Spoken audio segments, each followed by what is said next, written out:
Hi everyone, welcome back to English for You. I'm Pat. And I'm Mike.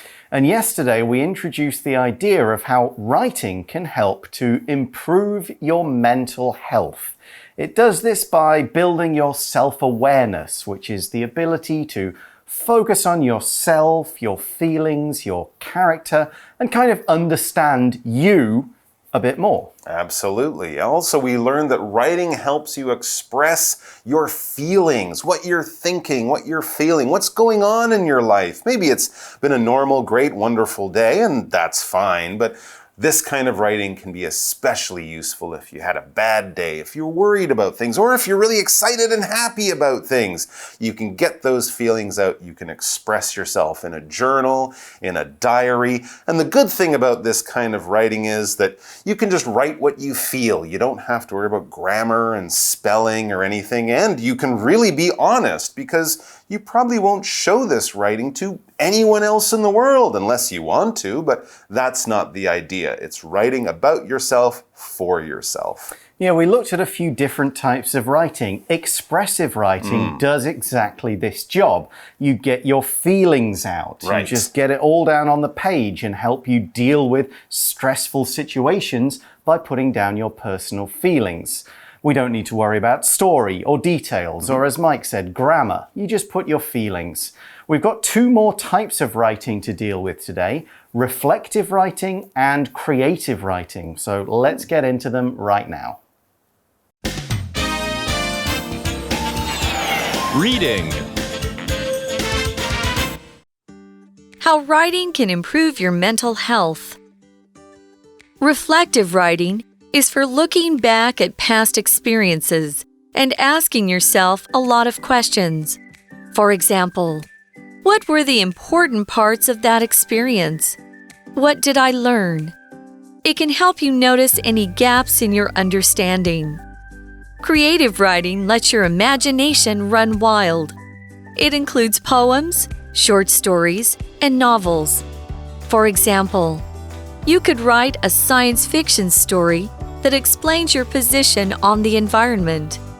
You could also write a children's story that shows how you feel about your family.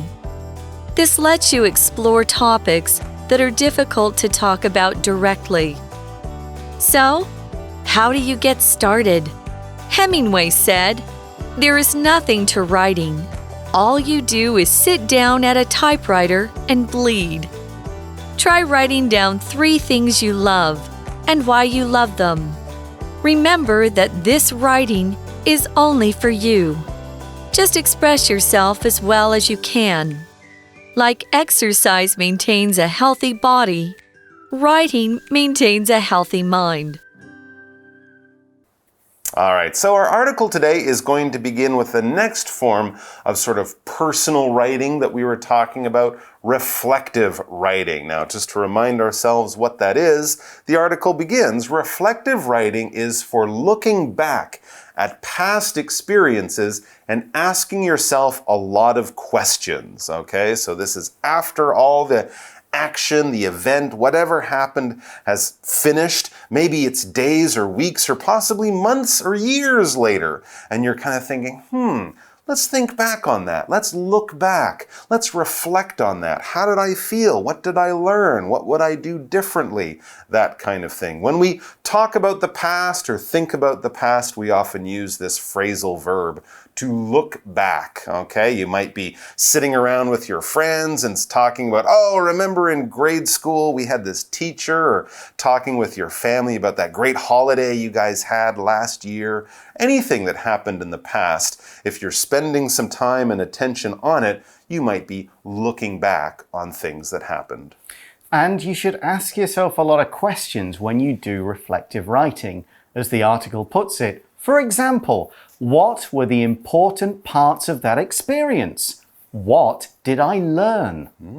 All right. And as the article explains, it's not just about looking back and remembering things. No, it can help you notice any gaps in your understanding. Absolutely. When things happen, we don't have time to think about everything that's happening all at the same time.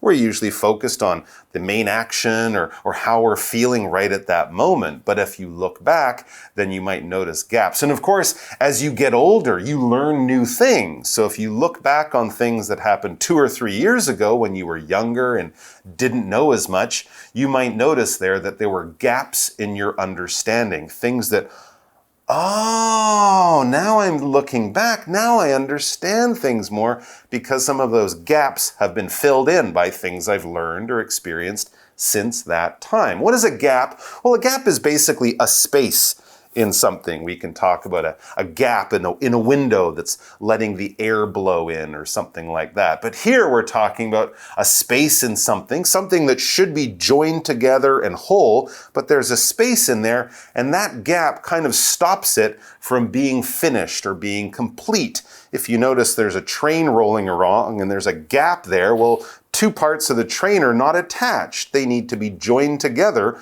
or you're going to end up with 2 trains instead of 1. Here's another example. After Marty took a year off during university, there was a gap in his education. When he went back to school, all his school friends were a year older and a grade higher, but he was back in a lower grade because there was a gap that he had to fill. He had to close up that line of his education. So that's reflective writing. Let's now move on to our third different kind. The article says, creative writing lets your imagination run wild. Your imagination is your creativity. It's your power in your mind to come up with an idea that you don't see in front of you. Maybe an idea that's never happened before. You're kind of using your knowledge and experience, but you're putting it together to create something new, something different, maybe even something impossible or unreal. For example, the kids used their imagination to turn the big box into a spaceship. It's just a box, but as the kids think about it, talk about it, use their minds, it becomes this great big spaceship soaring through outer space, going to new planets, meeting monsters, and it's all happening in their minds. And here we're not just talking about using your imagination, but letting it run wild. Wow, if something runs wild, it kind of does whatever it wants. There's no rules, there's no limits, there's no one saying, no, you can't do that. No, do that, do whatever you want. Go crazy, let your imagination run wild means whatever you think of. Even if it's the craziest, possibly dumbest idea, yeah, good, go for it. When you write science fiction novels, right, those writers can let their imaginations run wild because they're writing about places and things that have never existed. So anything goes, basically. Yeah, so creative writing, we see it includes poems, short stories, and novels. So poem, of course, often has more of a structure, a number of words to a line. It could rhyme or not. A short story will be maybe a few thousand words, and a novel is a big, long story with many characters and lots of events. And all of these are included in creative writing. To include means to be a part of something, to make a part of something. And normally when we use it, we're saying these things are in, there are other things in there as well, but we don't need to give you the full list. If we wanted to add more types, poems, short stories, novels, flash fiction, which is like 100 words or something like that, okay. That's included in creative writing. They're all part of this great big group. For example, the list of Julia's favorite authors includes Jane Austen, J.K. Rowling, and Stephen King. So these three, they're not the only writers she likes, but they are among the group, this larger group of writers she likes. Right, and they might be her most favorite or the one she's reading right now, and in the past she had some other favorites. That's why we're kind of highlighting those three names. Back to the article, for example, it says here an idea that maybe can, help start you off with your creative writing. You could write a science fiction story story that explains your position on the environment. Instead of sitting down and saying, I think global warming is bad. I think people should walk and ride bicycles more and not, take cars or something. Instead of writing that out in a very sort of scientific school paper kind of way, turn that idea, turn your feelings and what you would like to see in the environment, what you would like to see happen, turn it into a science fiction movie. Write about a planet where they didn't do these things and their world is dying and, something like that. So you can take any idea that you want, let your imagination run wild. And as we've mentioned, science fiction is a really good style of writing because basically anything that you think can be real. Right, so science fiction, this is what we would call a genre or a style of writing and of course of movies too. Science fiction is quite popular these days. When we think of science fiction, we think of Star Wars, we think of Star Trek, we think of The Hunger Games, anything that happens in a future or in another world that isn't this one, where the science is different, where the history is different, where things that haven't happened might happen in the future. We often think of science fiction as being in the future, involving space travel or technology and machines that we don't have right now. So that's why it's a really good style of writing and movie making for people who want to let their imaginations run wild. So this story, this science fiction story, could explain your position on the environment. Here, the word position means your opinion on something, your point of view, where you stand in relation to these issues, what you think about them, what you think should be done about them.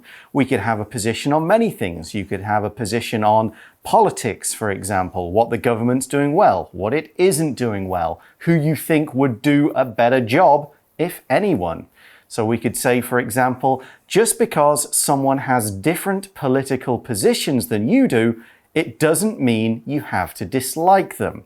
You need to find a way to agree to disagree and almost sort of work together to both understand each other a little better. Absolutely. So that's one example of creative writing, and we've got another one here. That's right. You could also write a children's story that shows how you feel about your family. Yeah, you might not read a lot of little children's books these days, but a lot of them are very creative. And there are also great ways to talk about feelings that you have. Right? These human feelings that we have, kids have them, adults have them. You don't have to get all complicated with your writing. You can write a fairy tale or something really simple like that. Something about your family, about your friends, about the feelings that all humans have at different times in their lives. And creative writing has this great gift, and it is this kind of way of talking about things in a creative manner.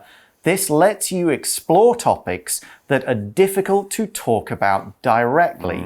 Okay, to do something directly is to do it in a very straightforward fashion, a direct way. You go into a shop. If you want some, say, milk, you'd say, I'd like to buy some milk. That is doing something directly. If you went in and go, I'm looking for a kind of a white cow-based liquid that I can put on my breakfast or in my tea, that's not very direct. You're not doing that directly. Do you mean milk? I do mean milk. Why didn't you just say milk? I was being indirect. I see. Okay, yes. If you want something, you should ask for it directly. But of course, sometimes we can't do things that directly. But in your writing, sure, why not? Yeah, here's an example sentence. Amanda walked into her boss's office and asked him directly if she could have a raise. She didn't go in and talk about all the good things she's done, or if she was thinking about maybe getting another job, which might have led to a raise indirectly. She just went in and said, I want more money. Can you give me it? Because if not, I might leave. That's a good point. There are things in life that we can do in a couple of different ways, either directly or indirectly, and which way you choose can be important. Right. One thing I was thinking about with this sentence is the topic of death. It's something people, we don't like talking about it directly. What happens to us when we die? How will we feel? How will other people feel? How do people's deaths affect me? Right. But by writing about it creatively, you can kind of tackle those questions without having to really just put down, we're all going to die. What are we going to do? Right. That's a really good point. It's a good way to deal, especially with these difficult and often unhappy emotions that we all will have at different times. So here's a question. So, all this sounds good, but so how do you get started? Yeah, okay, creative writing, reflective, great, sure, I want to try it. But how do you get started? That can often be the hardest thing, right? To get started is just to begin, all right? When we use this word, we're probably talking about a process that will take some time. It's not something that you will do in just a few seconds. It's something that you might do over hours, days, months, or even years. And it seems a little like, oh, how am I going to learn how to learn Japanese or play the violin or, get healthy enough to run in a marathon or something? These are really difficult things to do that will take a lot of time. And often getting started or beginning is the hardest part. It is. A blank page can be very scary. I don't know. I have no ideas in my head, but I have a million ideas in my head. Well, we're going to go back to, you might remember we started day one with a quote from a famous author. Okay. We've got another famous quote from that author, Ernest Hemingway. Again here, Hemingway said, "There is nothing to writing. All you do is sit down at a typewriter and bleed." Excuse me? Bleed? Not literally. Oh my God. I was like, what are you doing? Okay, so we're talking about let your emotions out, like Yes. your blood would be coming out. It's such a big part of you. That's not a great way to help me get started. Well, he means kind of cut yourself, get hurt, Sure. use that hurt. I understand. Okay, but it still sounds a little scary for sure. It does indeed. Part of this quote we're going to look at here, the idiom, "there's nothing to something." So Hemingway said there's nothing to writing, okay? If we say there's nothing to it or there's nothing to this thing, we're saying it's easy. It doesn't take complicated knowledge or lots of training or special skills or equipment. There's nothing to it. Anyone can do it. This thing is not hard, or at least is not as hard as it seems.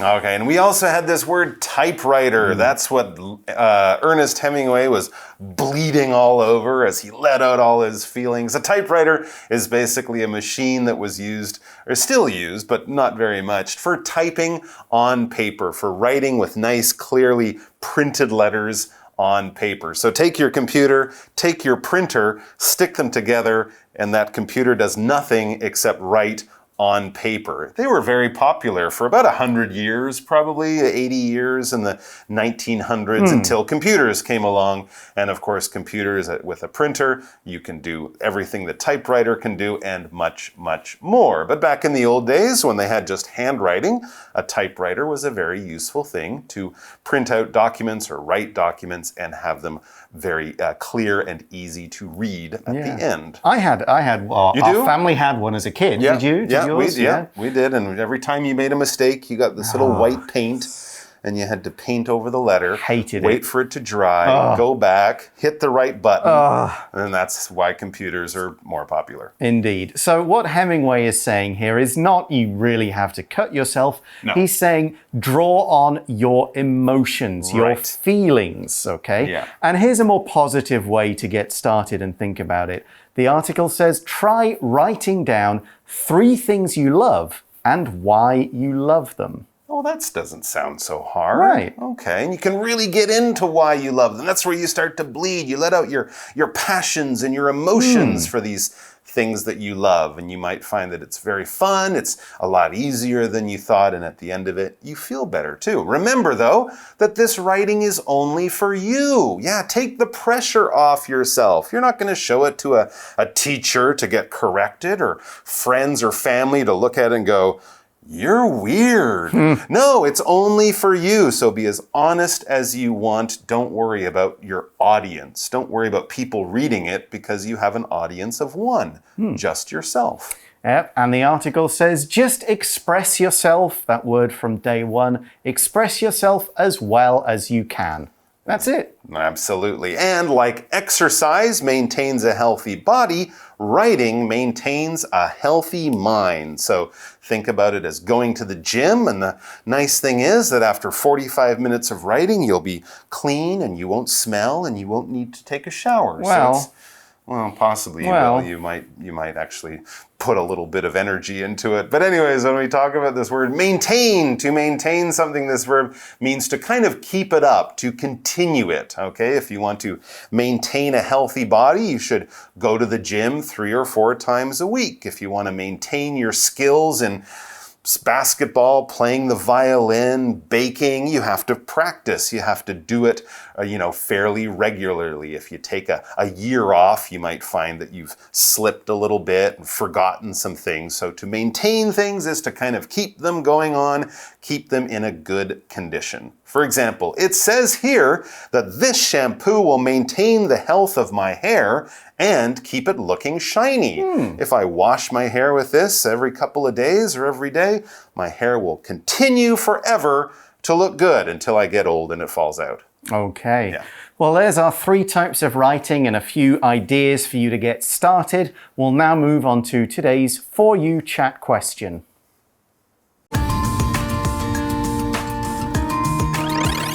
You chat.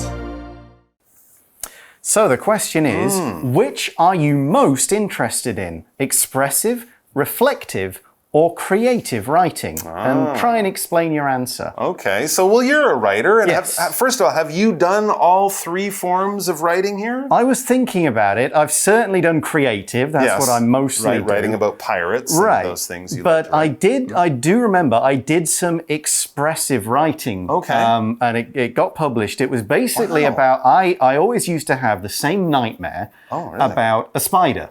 Okay. I don't like spiders, and I'd often have dreams where the spider would kind of hunt me, and it'd be in a way somewhere I couldn't get it, and suddenly it'd be on me, and I would always wake up going like, it wasn't one of those tiny spiders. No, it was a big spider. big job. Okay. But after I wrote all of this out, really faced this kind of my fears about it, I have not had that nightmare. Really? Not since. True story. There you see, mental health. He had stressful dreams about spiders, and even in real life, I guess. Yeah. If you saw a spider, you couldn't really relax until it was gone. But now, you're fine. I don't like the spiders, but I don't have that dream anymore. So that was some expressive writing. So expressive and reflective both work. And maybe, like I said yesterday, putting them into the creative writing, giving a character my thoughts and my feelings and having them say it is my preferred way. How about you? Very, very interesting. Well, I've done some expressive writing after some, difficult experiences in my life, and I have found it to be very, very useful.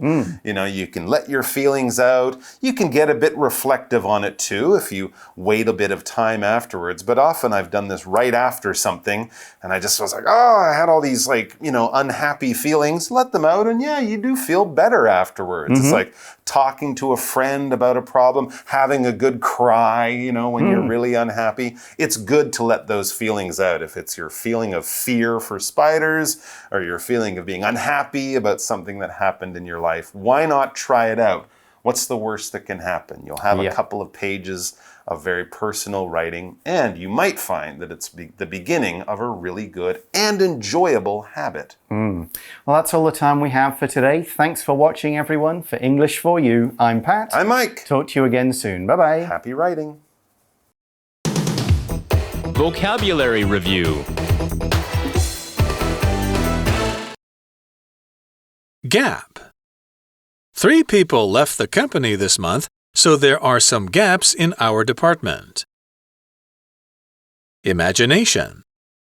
Billy has a wild imagination, so he always draws something special and different. Include.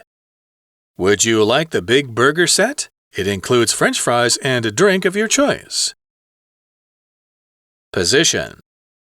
Harry feels that we should focus more on doing business outside Taiwan, but some disagree with his position. Directly. Susan wanted Henry to clean up his nose hair, so she just told him directly. Maintain. When driving on the highway, maintain a steady speed instead of suddenly speeding up or slowing down. 智慧小补帖 Science fiction. Typewriter.